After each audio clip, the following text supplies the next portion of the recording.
Governor కోట ఎమ్మెల్సీల పిటిషన్పై నేడు తెలంగాణ హైకోర్టులో విచారణ జరగనుంది. గవర్నర్ కోటాలో ఎమ్మెల్సీలుగా దాసోజు శ్రవణ్ కుమార్, కుర్ర సత్యనారాయణలని గత ప్రభుత్వం ఇచ్చిన ప్రతిపాదనలను గవర్నర్ తిరస్కరించింది. దీంతో శ్రవణ్, సత్యనారాయణలు హైకోర్టును ఆశ్రయించారు.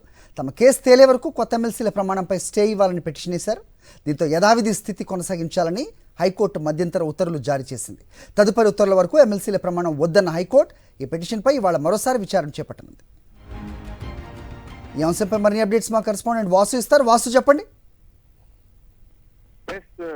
హరి, ప్రస్తుతం తెలంగాణ హైకోర్టులో కూడా గవర్నర్ కోట ఎమ్మెల్సీల పిటిషన్ పై విచారణ జరుగుతుంది. వాడివేడిగా ఉదయం నుంచి కూడా డిస్కషన్ నడుస్తుంది. ఇప్పటికే ఈ పిటిషన్ పైన మధ్యంతర ఉత్తర్వులు గత విచారణలో హైకోర్టు ఆదేశాలు జారీ చేసింది.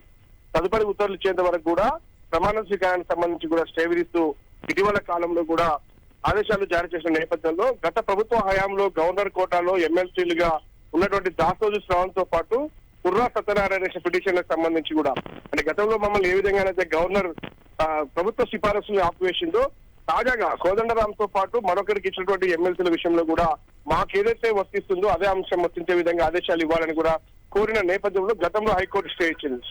దీంతో మరోసారి ఈ రోజు వరకు స్టే కొనసాగుతుంది ప్రమాణ స్వీకారానికి సంబంధించి. కానీ ఈ రోజు కోర్టు ఏం చెప్పబోతా ఉంది, ఎమ్మెల్సీల ప్రమాణ స్వీకారానికి గ్రీన్ సిగ్నల్ ఇస్తుందా, లేదంటే మరి గతంలో గవర్నర్ ఏ విధంగానైతే వాళ్ళను సిఫారసును వెనక్కి పంపిందో మరి వీళ్ళ సిఫారసు సంబంధించి ఏం చెప్పబోతా ఉంది అనే అంశానికి సంబంధించి మరి కాసేపట్లో ఒక స్పష్టమైన ఒక ఆర్డర్ వచ్చే అవకాశం కనిపిస్తోంది. కానీ ఉదయం నుంచి కూడా హైకోర్టులో చర్చ జరుగుతా ఉంది. దీనికి సంబంధించి ఇరుపక్ష వాదనలు కూడా వాడివేడిగా వాదనలు వినిపిస్తా ఉన్నారు. అంటే మాకొక న్యాయం వీళ్ళకొక న్యాయం అన్నట్టు కూడా ప్రస్తుతం వాదనలు జరుగుతూ ఉన్నాయి. హైకోర్టు ఇవాళ ఇచ్చేటువంటి తీర్పు చాలా కీలకంగా అవుతుంది. జస్ట్ కోదండరామ్ తో పాటు మిగతా ఇద్దరు కూడా ప్రమాణ స్వీకారం చేస్తారా లేదా అన్న అంశానికి సంబంధించి మరి కాసేపట్లో క్లారిటీ వచ్చే అవకాశం ఉంది. సరే.